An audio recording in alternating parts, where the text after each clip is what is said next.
क्या चाहती हो? मैं दुनिया से डरकर मोहब्बत करना छोड़ दूं, तुम्हें भूल जाऊं? यह सब करके देख लिया सिमरन, तुम्हें भूल नहीं पाया। 8 साल के बाद भी तुम हमेशा मेरे साथ मेरी यादों में हर पल रही हो। मुझे अपनी फैमिली की कोई परवाह नहीं थी। तुम जल्द से जल्द अपनी प्रॉब्लम सॉल्व कर लो, मैं ज्यादा टाइम तुम्हें खुद से दूर नहीं रख सकूंगा। वीरू, जो उस वक्त बेहद खुश और तसल्ली में दिखाई दे रहा था, सिमरन की बात से नाराज होता बोला, वह तो पूरी दुनिया को बताना चाहता था सिमरन अब उसकी पत्नी है। सिमरन हैरानी से उसे देखती गाड़ी से उतरती और अंदर चली गई। उसने एक बार भी पलटकर उसके तरफ नहीं देखा था। जब वीरू ने आग भरी निगाहों से उसे दूर जाता देखता रहा, उदासी से वहां से चला गया। अंदर आता वह एक खाली कुर्सी पर गिरने के अंदाज में बैठकर सिमरन चाहकर भी उससे नफरत नहीं कर पा रही थी। वह उसकी पहली और आखिरी मोहब्बत था, जिसमें कोई मिलावट, कोई दिखावा नहीं था। वह जब भी उसे देखता उसका दिल बेकाबू जोर से धड़कने लग जाता था।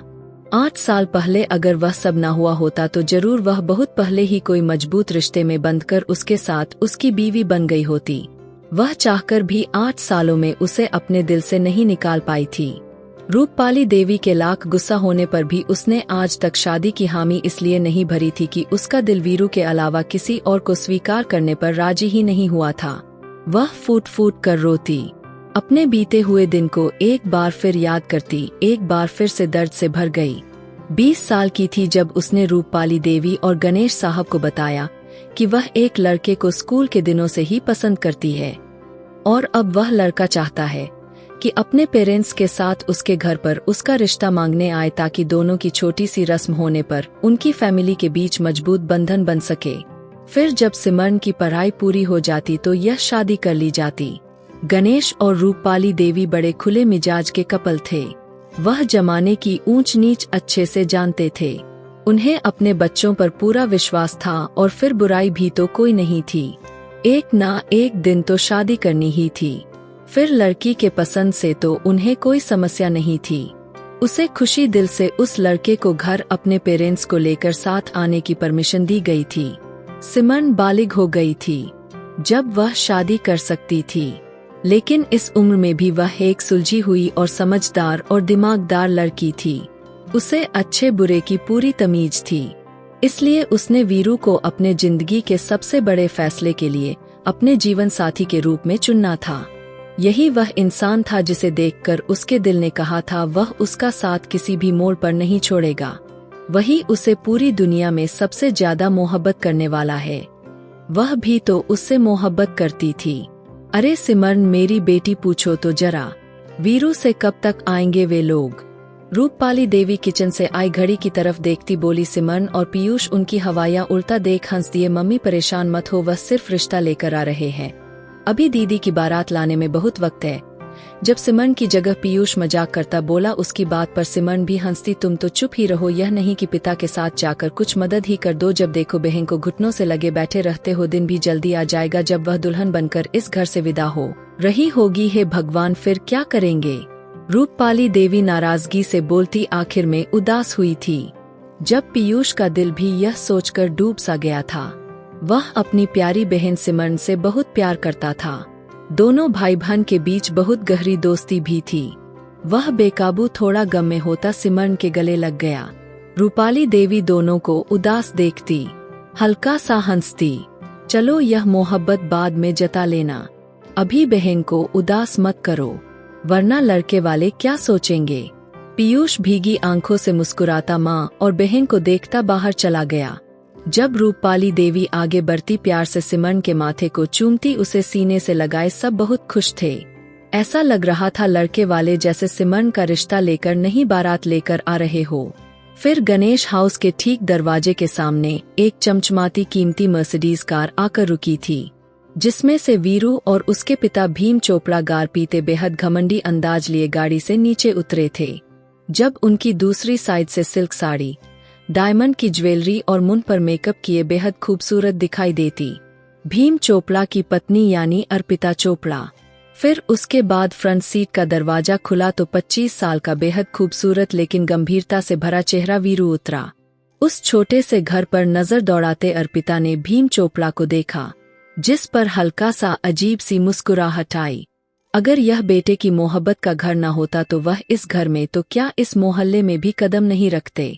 उनके घर के नौकर भी इस मोहल्ले में रहने वाले लोगों से कई गुना ठीक थे। बड़े साहब भीम चोपड़ा को देखते खुशी से आगे बढ़े थे मिलने के लिए।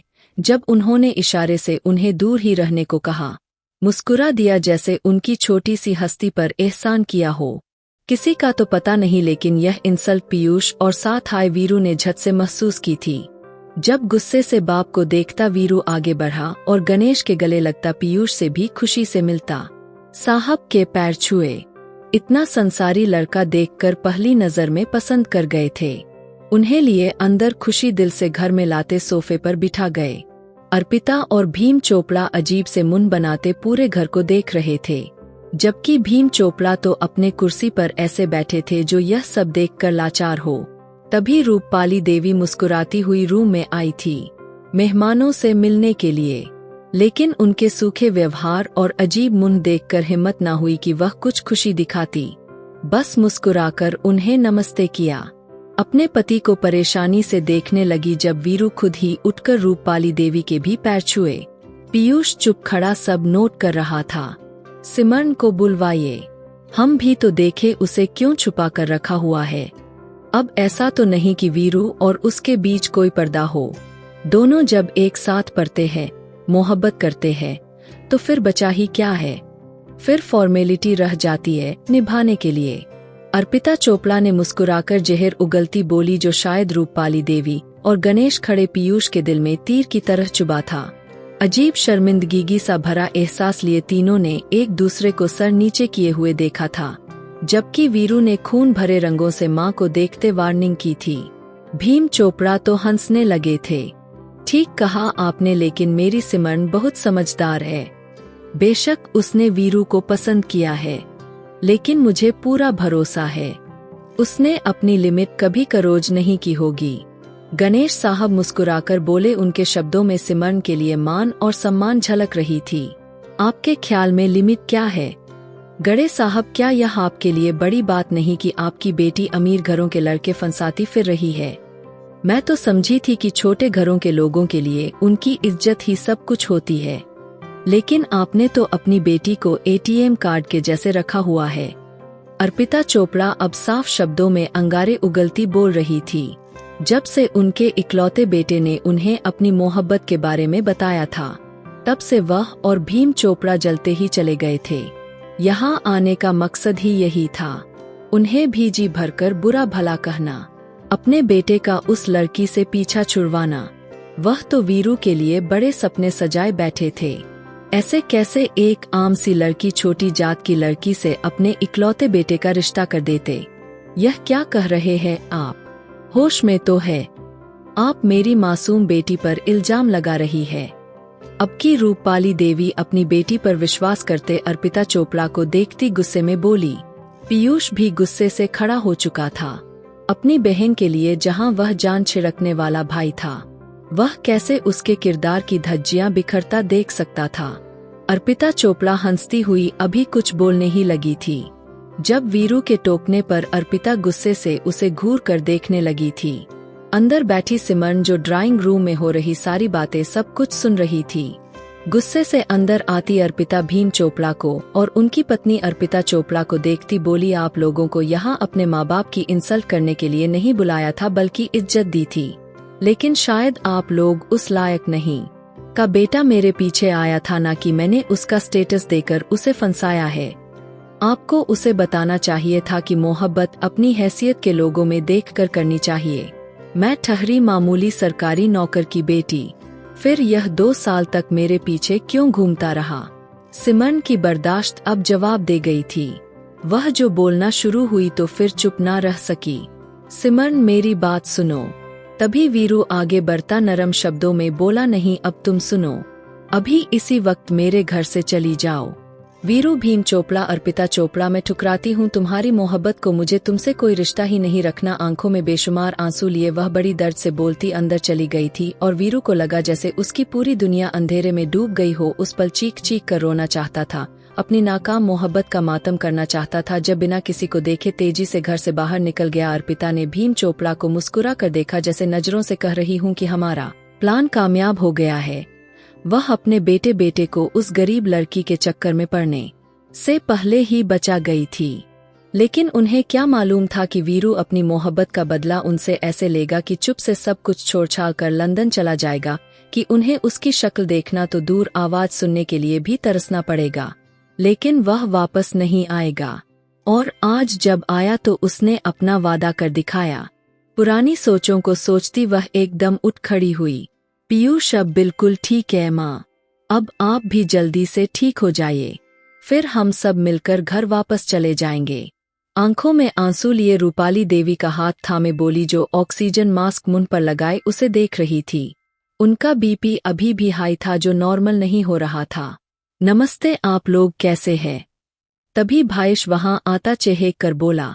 सिमरन का मासूम चेहरा देखता वह झूम उठता था। अरे भाईश बेटा आओ, गणेश साहब उसे देखकर खुशी से बोले थे, जबकि सिमरन अपना पूरा चेहरा झुका गई थी। आंटी अब आपकी तबीयत कैसी है? देखिए जल्दी से ठीक हो जाइए। आपकी और पीयूष की वजह से गुलाब जैसी सिमरन लड़की बिल्कुल ही मुरझा कर रह गई है। भाईश के मुंह से ऐसे पलों में अपनी तारीफ सुनकर सिमरन थोड़ा सा सक्का गई थी। गणेश साहब भी बेकाबू होकर सिमरन को देखते फिर भाईश को देखने लगे, जो रूपपाली देवी का चेकअप कर रहा था। गुस्से से उठती वहां से बाहर आ गई। ना जाने क्यों उसे भाईश के रंग बिल्कुल ही ठीक नहीं लग रहे थे, अब जबकि वह किसी की पत्नी थी। अब यह सब उसे बिल्कुल भी अच्छा नहीं लग रहा था। बस एक बार पीयूष और माँ ठीक हो जाए फिर इस भाईश को भी देख लूंगी, खुद से कहती वह पीयूष के पास आ गई।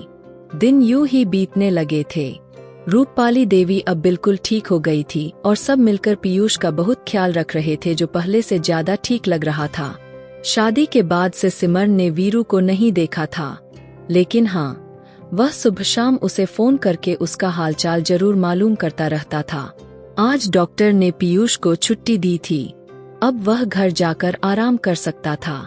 सिमरन खुशी खुशी काउंटर पर सारे बिल क्लियर करवाने आई तो उसे मालूम हुआ कि डॉक्टर वीरू ने सब कुछ पहले ही क्लियर कर दिया है, बस अब वो लोग जा सकते हैं। बेहद हैरान होती वह वापस आई थी। पीयूष को धीरे से सहारा देकर उठाती हुई अस्पताल से बाहर ला रही थी, जब सामने से भाईश चलकर आता दिखाई दिया। अरे बधाई हो, आपकी छुट्टी हो गई, चलो आओ मैं घर छोड़ देता हूँ। जब वह पीयूष से बोलता, जबकि नजरें सिमरन के चहकते चेहरे पर आ ठहरी थी। अरे भाईश, मेरी छुट्टी से ज्यादा खुशी तो आपको मेरी दीदी के आने से हुई है। देखिए कैसे 440 वोल्ट के बल्ब की तरह चेहरा चमकने लगा है। पीयूष सिमरन के साथ चलता भाईश से मजाक करता बोला था, लेकिन सिमरन की जोरदार चुटकी काटने पर जुबान पर जल्दी से ब्रेक लगाया था। भाईश की भी चोरी पकड़े जाने पर हल्का सा मुस्कुराता बोला, मुझे लगता है सर्जरी के बीच डॉक्टर वीनू ने तुम्हारे दिमाग का स्क्रू ढीला छोड़ दिया था, तभी तुम बिना ब्रेक के गाड़ी भगाए चले जाते हो। जब वीरू का नाम सुनकर पीयूष चौंकता हुआ सिमरन को सबकी नजरों से देखने लगा। हम बाद में बात करेंगे पीयूष इस टॉपिक पर। उसकी नजरों का घुमाव समझते सिमरन ने बात सुलझाने के अंदाज में कहा, बाद में नहीं, जल्दी घर चलकर दीदी मुझे आप सब बताएंगी। उसने गंभीर शब्दों में बहुत धीरे से कहा। जब वह दोनों भाईश के साथ घर आ गए, रूपपाली देवी गड़े साहब ने पीयूष की बड़ी जोरदार स्वागत किया, जिसमें भाईश ने भी उनका पूरा साथ दिया। खाना खाने और फिर कुछ देर गपशप करने के बाद भाईश भी चला गया। अब शाम से रात होने को आई थी जब थकी थकी सिमरन पीयूष को लिए उसके कमरे में जाने लगी। जब उसने रूपपाली देवी की आवाज सुनी, जो गणेश साहब से कह रही थी, भाईश बहुत प्यारा बच्चा है, बहुत मदद की उसने हमारी इस मुश्किल वक्त में, मुझे तो लगता है भाईश सिमरन को पसंद करता है। हाँ यह तो सच में, वरना इतनी बड़ी सर्जरी बिना किसी परेशानी और ढेर सारे पैसों के कौन सा अस्पताल करता है। जरूर भाईश के सोर्स पर अस्पताल और इतने बड़े सर्जन ने हमारी मदद की, और देखो तो बच्चे ने जरा भी भनक नहीं पड़ने दी थी, कैसे भाग भाग कर हमारे लिए हर मुश्किल आसान करता रहा। गणेश साहब भी मुस्कुराते हुए बोल रहे थे। वहीं सिमरन पीयूष को थामे धुआ चेहरे से खड़ी अब गहरी सांस लेने लगी। इसका मतलब यह सच नहीं है दीदी तो फिर सच क्या है, मुझे बताइए। जब पीयूष ने एक बार फिर से गहरी नजरों से ढूंढते हुए कहा। अब सिमरन टूट चुकी थी। जब उसे कमरे में लाती उसके कंधे पर सर रख के फूट फूट कर रो दी। अपने सारे राजों पर से पर्दा उठा गई जो अब तक उसके दिल में दफन थे। तो इसका मतलब भावेश नहीं, यह सब वीरू ने किया था, जिसने मुझे बचाया और इतना पैसा पानी की तरह बहाया, जो मुश्किल वक्त में तुम्हारी ढाल बनकर खड़ा रहा। पीयूष यह सब बड़ी विश्वास से कहता। आखिर में शक की नजरों से उसे देखने लगा, जो रोते हुए उसे ही मदद की नजरों से देख रही थी। जब उसका फोन रिंग करने लगा, जहां वीरू का नंबर आ रहा था, उसने फोन को देखते पीयूष को देखा। मुझे क्या देख रही हो, बात करो अपने पति से। लगता है बहुत फिक्रमंद है अपनी पत्नी के लिए, पीयूष मजाकिया अंदाज में कहता। सिमरन का खून जला गया जब हल्का सा मुस्की मार दी। वह फोन उठाकर कान से लगाई। तुम ठीक हो? ठीक से घर पहुंच गए? जब बिना नमस्ते किए वह उसकी फिक्र करता बोला, हाँ मैं ठीक हूँ। वह थोड़ा सा जवाब देती चुप हुई। डॉक्टर भावेश कुछ ज्यादा ही फ्रैंक होने की कोशिश नहीं करता। सिमरन, मुझे यह इंसान तुम्हारे आसपास एक आंख नहीं भाता, उसे अपनी जान छुड़वाओ। ऐसा ना हो फिर मैं अपने तरीके से उसे समझाऊं। वैसे तो वह बहुत आराम से कह रहा था, लेकिन उसके शब्दों से आग की लपेट निकलती सिमरन साफ महसूस कर सकती थी। फिर मैं क्या कर सकती हूँ? मैंने नहीं कहा उसे मेरे आगे पीछे आए। अचानक उसका दिमाग घूमा था। जब वह गुस्से से कहती फोन बंद करती, उसको घूरने लगी जो उसे ही मुस्कुरा कर देख रहा था। जब आगे बढ़कर उसके बाल बिगाड़ते हुए अब अपने कमरे की तरफ चली गई। पीयूष कितनी देर तक मुस्कुराता अपनी बहन की खुशियों के बारे में सोचने लगा। आज 8 साल के बाद उसे ऐसा लगा था जैसे सिमरन ने खुलकर सांस ली हो। उसके चेहरे की चमक को साफ देख सकता था। वह जानता था वीरू ऐसा ही इंसान है जो सिमरन की मोहब्बत का भरम है। आज से 8 साल पहले जो कुछ भी हुआ था उसमें वीरू की भी कोई गलती नहीं थी। वह इतना ही बेकसूर था जितना कि सिमरन, लेकिन ऊपर वाले को शायद उनकी मोहब्बत की पवित्रता पसंद आई थी। जो 8 साल इतनी तकलीफें उठाने और दर्द सहने के बाद भी आज वे दोनों एक हो गए थे। मैं अपनी बहन की खुशियों के लिए जो हो सकेगा वह करूँगा, पीयूष खुद से वादा करता मुस्कुरा दिया। सिमरन अपने कमरे में आई थी जब किसी ने जोर से उसे अंदर से खींचते दीवार के साथ लगा दिया। वह फटी-फटी आंखों से वीरों को देखती चली गई जो उसे ही गुस्से से घूर रहा था। क्या कहा था कि तुम क्या कर सकती हो? उसके चेहरे के बेहद करीब आता वह शरारती भरी अंदाज में बोला था। पीछे हटो वीरू, होश में तो हो, कोई आ जाएगा। डर से कांपती वह उसे खुद से दूर करती बोली। जब वीरू बेकाबू होता उसे थामकर उसके होठों पर झुक गया, ऐसे कि सिमरन को अपनी सांसें रुकती हुई महसूस होने लगी थी। जब कितनी ही देर में खुद को उसके नरम सांसों का सफर करता पीछे हुआ था। दोनों की गहरी सांसें एक दूसरे से उलझने लगी थी जब वीरू धीरे से उसके कान में बोला था, जानती हो इतने दिन तुमसे दूर रहकर तुम्हें बिना देखे मैंने कैसे बिताई। सिमरन अपनी उथल पुथल सांसें ठीक कर रही थी जब अपना चेहरा उसके बालों में छुपाकर उनकी खुशबू सूंघने लगा और उसकी आनाकानी को रोकने के लिए उसके दोनों हाथों को अपने हाथ में पकड़ते हुए उसकी पीठ अपने सीने से लगा दिया। वे उसके सामने बिल्कुल भी कमजोर नहीं होना चाहती थी। अपने आप को मजबूत करते हुए बड़ी मुश्किल से बोली, वीरू आपने कहा था विदाई से पहले। अभी वह इतना ही बोल पाई थी जब वीरू उसकी सांसों में डूबता 20 दिन होने को आए हैं हमारी शादी को। मुझे तो लगता है आप भूल गई है कि अब यह आपका पति बन चुका है। रात भर आपके लिए, आपकी मोहब्बत और आपकी चाहत के लिए तड़पता रहता है। मैं और ज्यादा इंतजार नहीं कर सकता। आप प्लीज अपने मॉम डैड से बात करो। मैं जल्द से जल्द विदाई चाहता हूँ, वरना तो यह कमरा भी बहुत अच्छा है हम दोनों के रहने के लिए। 3 दिन का टाइम है आपके पास, जल्दी से बात करो, नहीं तो मैं अपना सामान लेकर अपनी पत्नी के रूम में ही शिफ्ट होने आ जाऊंगा। यह कहता वह मजे से उसके बेड पर लेटा, उसका एक हाथ खींचकर अपने सीने पर गिराता लेट गया। वीरू ने उसकी हिरनी जैसी आंखों को देखा जो उसके मोहब्बत पर कांप उठी थी। उसका दिल एक बार फिर बेईमान हुआ था, लेकिन उसकी हालत देख वह खुद को रोकता बोला, हम दोनों पति पत्नी हैं और पति पत्नी एक दूसरे के वस्त्र है। हम कोई पाप तो नहीं कर रहे। अगर तुम जल्दी से जल्दी घर में किसी से इस समस्या पर बात नहीं करोगी तो मजबूरन मुझे ऐसे ही तुमसे छोटे छोटे हक लेने पड़ेंगे। उसे अपनी बात समझाता कहता वह अपनी एक आंख दबाकर उसके ब्यूटी बोर्न पर मोहब्बत से हाथ फेर गया। वह काम कर रह गई। सिमरन का चेहरा लाल अंगारा होता। उसने उठने की कोशिश की। वह हानाआनी करती और ज्यादा उसके पास होती जा रही थी। ठीक है, मैं मम्मी पापा से बात करूंगी। मीरू प्लीज मुझे जाने दो। वह बड़ी परेशान होती, उसके सामने हार मानती। वह आंसुओं से भरी आंखों को दिखाती उसके तरफ देखती बोली। वह जंगली बिल्ली जो उसके सामने हर वक्त लड़ने को तैयार रहती थी, आज उसकी इस तरह प्यार में कैसे भीगी बिल्ली बन बैठी थी। वीरू को उस पर ढेरों प्यार आया, जिसका इजहार वह एक बार फिर उसके दोनों बाजू को अपने हाथ में थामकर उसके होठों पर झुक गया और इतनी देर तक उसे अपने होठों में लिए रहा। सिमरन की सांसें रुक गया था। ठीक है, फिर मैं चलता हूँ। तुम्हारी तरफ से जल्दी किसी गुड न्यूज का इंतजार करता रहूंगा। और हाँ, अब से तुम ऑफिस में जॉब नहीं करोगी।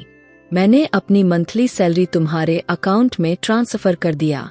उसे अपनी जरूरत के लिए इस्तेमाल कर लेना। अपना बहुत सारा ख्याल रखना। वीरू यह कहता वहां से आया था। सिमरन एक गहरी सांस लेती झट से जमीन पर बैठती मोबाइल में अपना अकाउंट देखने लगी, जहां कुछ देर पहले ही मैसेज आया था। उसके अकाउंट में 25 लाख रुपए भेजे गए थे। जब वह हैरान होती अपना सर पकड़ गई। वीरू चोपड़ा सच में पागल था। पिछले 2 दिनों से वह काफी परेशान और बौखलाई सी फिर रही, उसे समझ ही नहीं आ रहा था इतनी बड़ी बात वह कैसे गड़े साहब और रूपपाली देवी से करें। उनके दिल पर क्या बीतेगी जब उन्हें मालूम होगा उनकी प्यारी बेटी शादी कर चुकी है, वह भी उससे जिसे उसने खुद ठुकराया था। हर बार उनसे कहते वह चुप सी हो जाती। उसकी हिम्मत ही नहीं बन पा रही थी। पीयूष उसकी यह हालत बड़ी चुप्पी से देख रहा था, लेकिन वह भी मजबूर था। उसकी बहन को यह बात खुद ही करनी थी। उसमें उसकी कोई मदद करता भी तो कैसे। यूं आज आखिरी दिन है। वीरू ने कहा था बात करने को मम्मी पापा से, अगर मैंने आज बात ना की तो वह खुद आ जाएगा बात करने। मैं क्या करूं? मुझे कुछ समझ नहीं आ रहा। सिमरन पीयूष के सामने रोते हुए बोल दी। दीदी, आपको फैसला करना ही होगा। कब तक 2 कश्तियों पर सवार रहोगी? हिम्मत करो, मैं आपके साथ हूँ। कुछ नहीं होगा। यकीन करो, मम्मी पापा बहुत अच्छे हैं। वह आपसे नाराज नहीं होंगे। पीयूष प्यार से अपनी बहन को समझाता बोला। तभी बाहर से कई लोगों की बातें और हंसने की आवाज आती सुनाई देने लगी। सिमरन पीयूष को हैरान नजरों से देखकर खड़ी होती बाहर आई तो सामने भाईश उसकी फैमिली को देखकर जैसे जमीन उसके पैरों से निकल गई थी। वह अच्छे से समझ गई थी उसके यहाँ आने का मकसद से पहले कि वह गिरती उसने उसे कंधों से थाम लिया। दीदी, क्या हुआ? संभालिए खुद को। उसे लिए कमरे में आता परेशानी से बोला, हे भगवान, मैं क्या करूं? सीने पर हाथ रखती वह गहरी सांस लेती खुद से बोली। तभी रूपपाली देवी बेहद खुश दिखाई दे रही थी। वहां आते बोली, सिमरन मेरी जान, जल्दी से तैयार होकर बाहर आ जाओ, मेहमान आए हैं। वह इतनी जल्दी में थी कि उसकी हालत पर गौर ही ना कर सकी और चली गई। सिमरन की बर्दाश्त अब खत्म होती जा रही थी। उसे भाईश पर बहुत गुस्सा आया था। बंदे को ऐसे मुंह उठाकर तो नहीं आ जाना चाहिए था। फोन ही तो करके पूछ लेता। गुस्से से खोलती बिना किसी तैयारी के वह यूं ही दुपट्टा सर पर ओढ़ कर चली आई। पीयूष भी अपनी बहन के पीछे आया। अब ना जाने क्या होगा। सिमरन की सहेली, उसके माँ बाप और भाईश उस वक्त ड्राइंग रूम में बैठे रूपपाली देवी गणेश साहब से बातें कर रहे थे। जब सिमरन को वहां आता देख खड़े हुए उसे प्यार करने लगे। भाईश सिमरन को देखकर शर्माता सर झुका गया। देख लो सिमरन, मेरे भाई कैसे छुपे रुस्तम निकले। दिल ही दिल में तुम्हें पसंद कर बैठे थे और हमें आज बताया। सिमरन की सहेली दीप्ति, जो भाईश की छोटी बहन थी, हंसती हुई सिमरन का हाथ थाम कर बोली। उसकी बात पर वहां मौजूद सब मुस्कुरा दिए, लेकिन सिमरन और पीयूष से यह नहीं हो सका। वह पत्थर सा चेहरा लिए यूं ही बैठे रहे। तभी सिमरन को लगा जैसे कोई घर के अंदर आया हो। मजबूत कदमों से वह ड्राइंग रूम के दरवाजे की तरफ देखती उस आहट को महसूस कर रही थी और तभी उसकी आंखें सामने अचानक आते उस इंसान को देखकर पलक झपकना ही भूल गई। पीयूष भी हक्का बक्का सा खड़ा होता अपनी जगह बर्फ का बन गया। वीरू चोपड़ा अपनी शानदार पर्सनालिटी के साथ अपने वादे के हिसाब से आज सिमरन के सामने मौजूद था। वह उसे लेने आया था। सिमरन के धुआं चेहरे को मुस्कुरा कर देखा। वह एकदम अंदर आया जब गणेश साहब और रूपपाली देवी भाईश बाकी सब भी उसे देखकर हैरान रह गए। भाईश को सांप सूंघ गया। वीरू चोपड़ा को यहाँ देखकर वह फटी आंखों से उसे देखते चले गए। आप कौन हैं? मैं माफी चाहता हूँ, मैंने आपको पहचाना नहीं। आप अंदर कैसे आए? गणेश साहब जो वीरू की बदलती पर्सनालिटी को बिल्कुल भी पहचान नहीं सके थे, सवालिया नजरों से देखकर खड़े होते उसके पास आते बोले जब वीरू सिर्फ सिमरन को ही देखे जा रहा था जो सर झुकाए चुप खड़ी थी। सिमरन बताओ उन्हें मैं कौन हूँ, वरना मुझे डर है यह मेरी आंखों के सामने ही कहीं तुम्हारा उस इंसान से रिश्ता ना जोड़ते। वीरू एकदम खुल्लम खुल्ला बताने लगा, लेकिन ऐसा लग रहा था जैसे उसके शब्दों से आग बरस रही हो। यह वही वीरू चोपड़ा है, मैंने और वीरू ने शादी कर ली है। सिमरन इस तरह डायरेक्ट कहने पर रूपपाली देवी और गणेश साहब उसे ऐसे देख रहे थे जैसे न जाने उसने क्या कर दिया हो। उन्हें लगा जैसे उन्होंने सुनने में कोई गलती की हो। तभी वीरू को ही खुद बोलना पड़ा, मैं डॉक्टर वीरू चोपड़ा हूँ, वही जिसे आप लोगों ने 8 साल पहले रिजेक्ट कर दिया था सिमरन के लिए। लेकिन अब मैं और सिमरन हस्बैंड वाइफ है, हमने शादी कर ली है और आज मैं अपनी पत्नी को लेने आया हूँ। पट की जेब में हाथ डालकर सीधा खड़ा होता वह बहुत आराम से बोल रहा था और वही भाईश जिसे अब सारी बात अच्छे से समझ आ गई थी। क्यों वीरू पीयूष की सर्जरी के लिए इतने आराम से न सिर्फ राजी हुआ था बल्कि उसने शुरू से आखिर तक सारा खर्च भी उठाया था। मुझे लगता है अब मेरा यहाँ और ज्यादा रुकना बेकार है। डॉक्टर वीरू आप बहुत खुशनसीब है, भाईश मुस्कुराकर कहता खड़ा हुआ और अपनी फैमिली के साथ वहां से चला गया। वीरू उसकी बात पर सिर्फ मुस्कुरा ही सका था। मुझे तुमसे यह उम्मीद नहीं थी सिमरन, यह परवरिश की थी हमने तुम्हारी कि तुम उस इंसान से शादी कर लो चुपचाप जिसके माँ बाप ने यहाँ आकर तुम पर इतना गंदा इल्जाम लगाया था। रूपपाली देवी मुंह पर दुपट्टा रखती रोती हुई बोली, शर्माती है मुझे तुम्हें अपनी बेटी कहते हुए। अब की बार गणेश साहब भी उसकी तरफ से मुंह फेरते बोले। सिमरन उनकी बातें उनका भरोसा टूटता देख फूट फूट कर रो दी। तभी पीयूष की आवाज उस सन्नाटे को चीरती हुई आई, दीदी को कोई एक शब्द न बोलेगा, मैं गवाह हूँ उनकी एक एक कुर्बानी का जो उन्होंने मेरे लिए दिया। आप दोनों को लगता है जो आज मैं जिंदा हूँ भाईश की वजह से हूँ, नहीं यह मैं वीरू चोपड़ा की वजह से हूँ। मुझे तो भाईश ने हाथ भी नहीं लगाया था, सर्जरी इतनी खतरनाक थी कि मैं जान से भी जा सकता था। यह वीरू ही थे जिन्होंने मेरी सर्जरी ना की बल्कि सिर्फ पैसे भी जमा करवाए थे, नहीं तो आप लोग मुझे शायद यूं आज इस तरह खड़ा ना देखते। वीरू ही थे जो दीदी को उन मुश्किलों में उनके साथ खड़े रहे, वरना क्या आप लोग सोच सकते थे कौन करता है किसी के लिए इतना। पीयूष जो बोलना शुरू हुआ तो बोलता चला गया, उसे और ज्यादा अब चुप रहकर तमाशा नहीं देखा जा रहा था। गणेश साहब और रूपपाली देवी यह सच्चाई सुनकर जैसे सदमे में चली गई थी। इतनी बड़ी बात सिमरन ने उनसे छुपाई, सारी तकलीफें अकेली उठाती रही, किसी को कुछ नहीं बताया। काली देवी बेकाबू आगे बढ़ती उनके नाजुक शरीर को पकड़कर सीने में भर लिया। मेरी प्यारी बच्ची मुझे माफ कर दो, मैंने तुम्हें गलत समझा और रोती हुई बोली थी। जब गणेश साहब भी उसके सर पर प्यार से हाथ रखकर बोले, बेटा हमने तुम्हें गलत समझा। सके तो गणेश साहब वीरू से इतना ही बोले थे। जब आगे बढ़ता उनको गले से लगा लिया।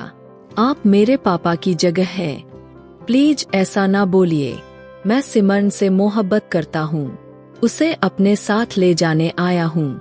क्या आप उसे मेरे साथ जाने की परमिशन देंगे? जरूर आप लेकर जाइए, क्योंकि आप उसके पति हैं।